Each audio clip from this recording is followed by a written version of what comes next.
The Gospels tell us that the first people that Jesus calls or invites to be his disciples are fishermen.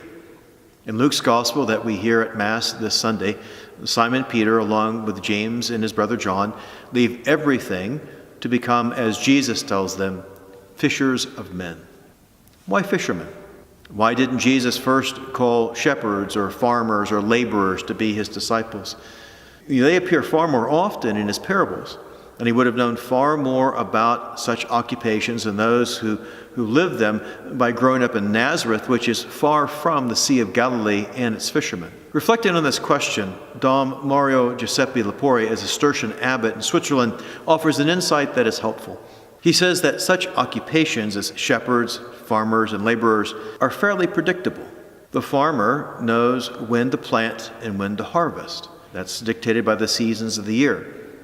The shepherd knows when to move the herds from one place to another for grazing. He knows by what season of the year the lambs will be born. Fishing is different. Even if it's your occupation, and even if you're pretty good at it, it's often unpredictable. You can cast the nets over and over again and catch nothing. And that's what's happened when Jesus first speaks to Simon and the others. They've worked all night and I've caught nothing. There's a reason that fishing is called fishing and not catching. Most of the time, you come up with nothing. It's this characteristic that sets Simon and his companions apart. They keep trying. They place their trust in Jesus when he tells them to go back out again.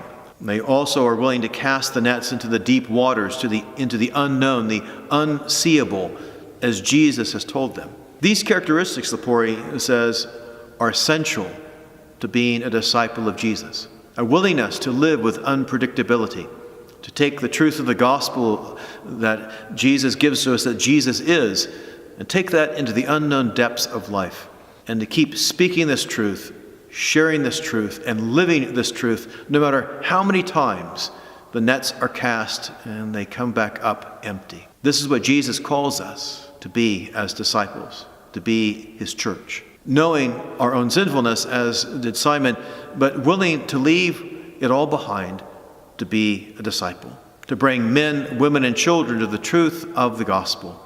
As with Simon, James, and John, let us not be afraid. Let us follow Jesus to be his church. I look forward to seeing you and your family this weekend at the Church of St. Benedict. God bless you.